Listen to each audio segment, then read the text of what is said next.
Welcome to Those Were the Days. I'm Nancy Martin, the library archivist. For today's program, I took images from the wonderful scrapbooks that Peters Township resident Ralph Kessler donated to the archives a few years ago, and I created a presentation based on them. Ralph's scrapbooks provide a wealth of visual information about Peters Township from the early 1900s until 1998. The scrapbooks, because they capture changes to Peters Township over time, provide a wonderful opportunity to create a then, later, and now comparison of certain sites in Peters. So thank you to Ralph, and thanks also to Tom and Sandy McMurray, who met with me one evening to help me answer some specific questions I had about some of the photographs in Ralph's scrapbooks. Ralph was kind enough to come in and talk to me about the scrapbooks he has created to provide me with some background. Beginning in the mid 1960s and continuing until the late 1990s, Ralph made it his mission to travel all the roads of western Pennsylvania, from Altoona, which is in Blair County, to Ohio, and from New York to West Virginia. Basically, the area seen here outlined in red. While on these trips, Ralph would stop and photograph whatever caught his interest. He then arranged these photographs in albums. Ralph told me that although his wife Marguerite didn't accompany him on his travels, she was always interested to see the photographs he took. By the time Ralph stopped compiling scrapbooks of his travels, he had 250 of them. The library archives is lucky to have the 3 scrapbooks relating to Peters Township. The remaining 247 books can be found in the media office of the McCartney Library at Geneva College, which is an appropriate home because it was in the McCartney Library that Ralph met his future wife, Marguerite. The very first item in the first of the 3 scrapbooks that Ralph donated to the archives is this notice. Such notices were issued by the Peters Township Protective Association to its members, who then posted them on their properties in an effort to prevent trespassing, hunting, foraging, or thievery. According to a 1957 article from Canonsburg's The Daily Notes newspaper, the association, quote, was originally a group of farmers who banded together to protect themselves against city slickers selling them a bill of rotten goods. The same article goes on to relate that, quote, as the township became a suburban city, the association turned from protecting their property from the city folk to activities relating to the general welfare of the district. The association took over sponsorship of the annual Peters Township Farm Fair from the Society of Farm Women in 1944, bought a pumper truck for the volunteer fire department, swings and other playground equipment for Peterswood Park, lights for the tennis courts, and donated $350 to the Peters Township Library to help get it off the ground in 1957. The association also instituted a bicycle registration system in the early 1970s. Basically, it issued bike license plates to residents with the aim of facilitating the return of stolen bikes to their rightful owners. Tom's dad, Bob McMurray, and Peters Township Police Chief Ralph Barton were both members of the association's Bicycle Registration Committee. According to a 1973 Observer Reporter article, the association was chartered in 1923 and was the first recorded service club in the township. At its height, it boasted 210 members. It met monthly in the Boy Scout cabin at McMurray, and later at Peters Township High School. The association dissolved in 1973 due to lack of membership. An Observer Reporter article quoted one member as saying, quote, I guess we outlived our usefulness. Other organizations have come along and taken up many of our former projects. At the time of its dissolution, the association donated $2,500 to VFW Post 764 in support of the Township Ambulance Service, $2,500 to the Peters Township Volunteer Fire Department, and $500 to the Finleyville Fire Department. In this photo from the Monday, October 29th, 1973 edition of the Observer Reporter, you can see Henry Wilson presenting a check to Michael Trews, commander of VFW Post 764, Kenneth Rudert, president of the Volunteer Fire Department of Peters Township, receiving a check from Harold Napper, and Bruno Dossi, chief of the Finleyville Fire Department, receiving a check from Lloyd Johnston. The contents of Ralph's scrapbooks are organized geographically, so I've organized this presentation roughly along the same lines. We'll start with the intersection of McMurray and Valley Brook roads. Here's a copy of a photograph from the early 1900s of the McMurray Valley Brook intersection. Valley Brook was formerly known as the McMurray Thompsonville Road, which makes sense as it links the Peters Township villages of McMurray and Thompsonville. In the photo, William McMurray's stables are on the right and the McMurray grist mill is on the left. This is the mill that was torn down in 1946 to allow for improvements to what was then known as the McMurray-Venetia Highway. The original photograph from which Ralph's copy was made is part of the archive's Matthews family papers and can be seen here below Ralph's copy. You can see that the original photograph is a zoomed out version of the photo in Ralph's scrapbook. I copied this labeled version in the lower part of the slide from the 2022 Zoom presentation about the village of McMurray given by my predecessor, Margaret Deitzer, and the library's marketing coordinator, Carrie Weaver. If you're looking for a detailed history of the village of McMurray, I recommend that you give their presentation a watch. It's available on the library's YouTube channel. Here's the same early 1900s photograph at the top of the slide.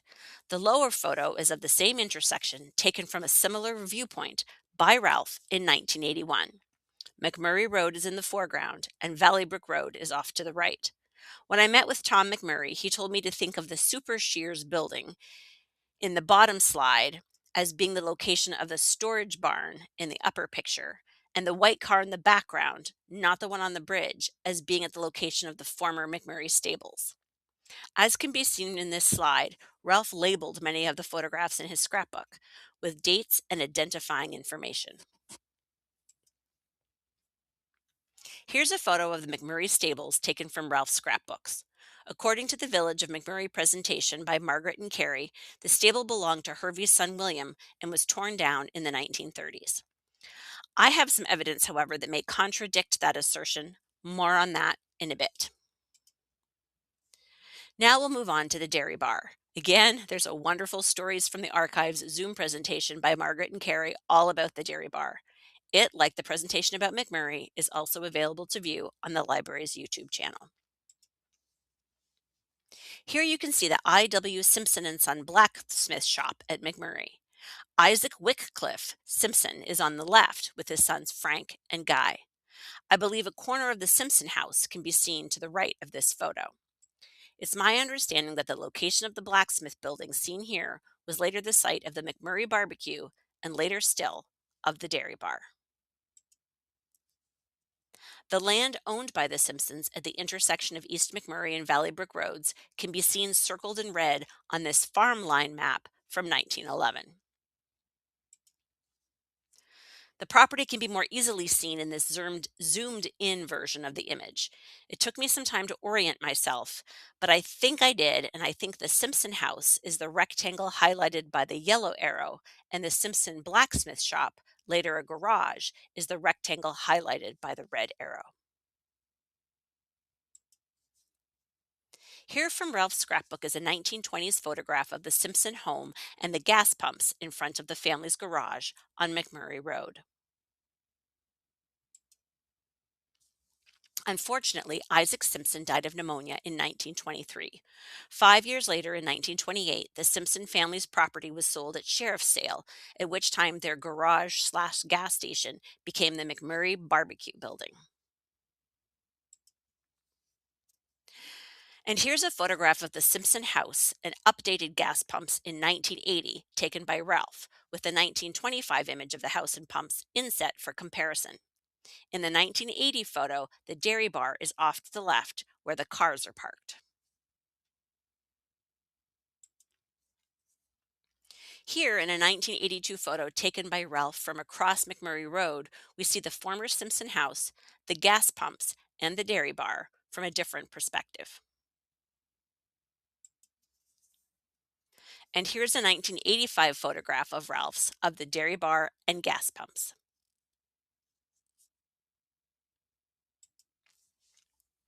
And again in 1997. Can you see now what I mean about Ralph's scrapbooks providing a wealth of visual information about how the township has changed over time? Ralph took this photograph of the 1961 addition to the dairy bar from across Valley Brook Road in 1997. In this 1998 photograph, you can see the new dairy bar under construction in the background. I suspect that a good number of you still refer to Heisler's Market as the dairy bar. And you can see the new building even more clearly in this image. The gas pumps are no more. And now we'll move on to a discussion of the James and Sadie McMurray house, which hasn't existed in the time that I have lived in the South Hills. This is a photo of the former James and Sadie McMurray home taken by Ralph in 1982. I wanted to include this photograph because it shows the house in relation to the dairy bar gas pumps and the former Simpson house. This undated photograph of the McMurray house at 607 McMurray Road was taken by Ralph. James and Sadie McMurray lived in this house until they had the new house built, the white McMurray house that still stands at the corner of Valley Brook and McMurray Roads today. The photograph seen here must have been taken prior to 1983 because by that year, it looked like this. You can see that by 1983, the house was deserted and damaged by fire. If you search 607 McMurray Road, the address of the former McMurray house, on Google Earth, it brings up the Lorenzo's Italian Pizza building across the street from the library. You can see the building in the middle of the bottom photo between Heisler's and the Eye Gallery, Bonnie Lucian's childhood home. So this is where the James McMurray house once stood. And here's a photograph of the house taken in 1925. We saw this photograph back in February as part of the Snow Much Fun presentation. It's my understanding that after Joseph and Nan McMurray left this house to move in with Joseph's mother, Sadie, following the death of his father, James, in 1920, that the chief telephone operator of the McMurray Telephone Company and her two daughters occupied the house. A fact which transitions us nicely to a discussion of the McMurray Telephone Company building, which has its beginnings in the McMurray General Store built by James McMurray's son Joseph on McMurray Road in 1922. Here's a photograph of the McMurray General Store building under construction in 1922 that was kindly shared with me by Tom McMurray. With some help from Tom and Sandy, I've labeled the buildings we talked about earlier in the presentation that were located at the intersection of McMurray and Valley Brook Roads in the early 1920s. I want to draw your attention to the McMurray stables located immediately beside the store because they're going to look a lot different a couple of slides from now. And here's a photo of the completed store taken from Ralph's scrapbook. Unfortunately, in 1923, the new general store burnt down. All that remained of it was its foundation. This is a photograph of the aftermath of the fire shared by Tom. And in the background is the skeleton of the barn or shed we saw a couple of slides back. I told you the stables were going to look a lot different. The mill, blacksmith shop, Simpson home, and James McMurray house are all visible. And this is another photo of the fire's aftermath.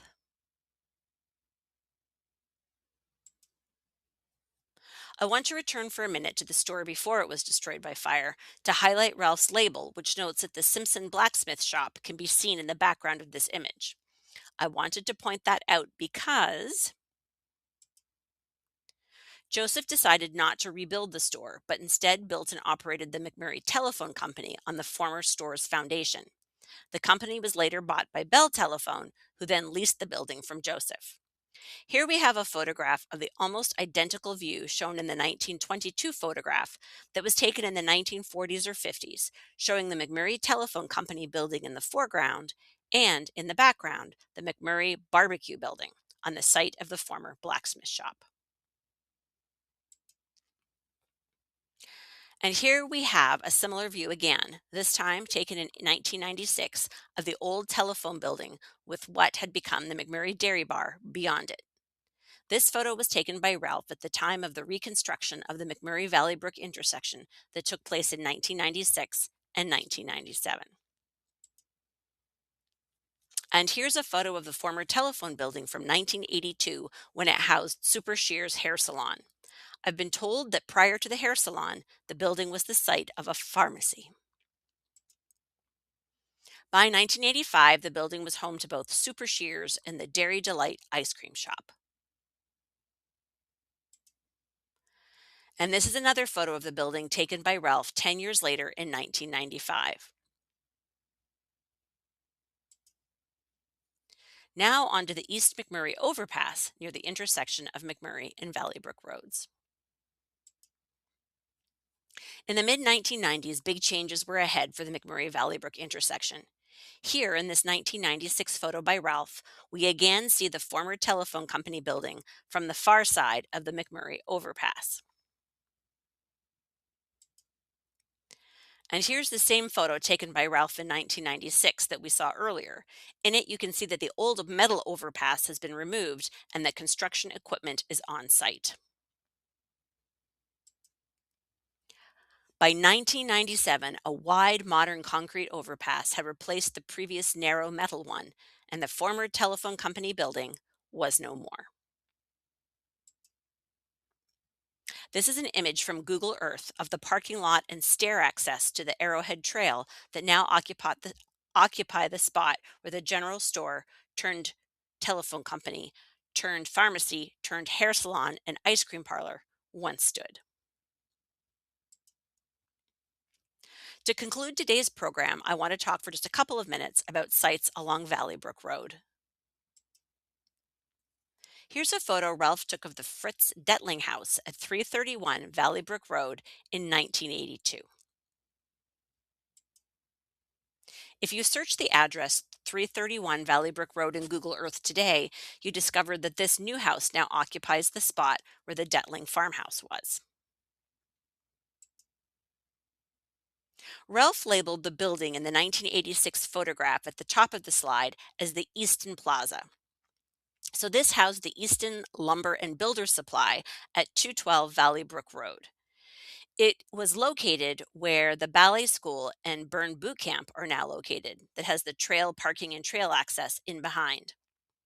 I did find an Observer Reporter article from 1987 about the Peters Township Volunteer Fire Department's purchase of a new state-of-the-art aerial telesquirt truck that was ordered following the Easton lumber fire that occurred in September of 1986, because it was one of the most destructive fires in the township's history, gutting 5 businesses. I discovered that the Easton Lumber and Builders Supply of Thompsonville was the site of a gambling scandal in the 1950s. An article in the Washington Observer that ran on August 29, 1957, reported that the building was operating as, quote, a lumber company by day and a gambling rendezvous known as Club 19 by night. The building's owner, Sam Easton, described himself to the newspaper reporter as, quote, a respected member of the community, father of 8 children, and a devout man. Sam claimed that the gambling rumors were nothing but an effort to put him out of business. This is a photograph of the Radio Ear office building and laboratory that was built on Valley Brook Road in the mid-1950s. E.A. Myers and Sons, a local hearing aid manufacturer, constructed this building on what had been farmland. And here is that same building on Valley Brook Road as it appears today on Google Earth. It's now known as the Valley Brook Business Park and houses multiple businesses, including Realty One Group, Simco Electronics, and Pittsburgh Forest Products. That's it. Thank you for watching, and thank you to Ralph for providing the inspiration for today's program. But our exploration of Peters Township past and present isn't over. Join me again in April when we will be talking about the past and present of a different set of Peters Township locations, again relying on the content of Ralph's wonderful scrapbooks.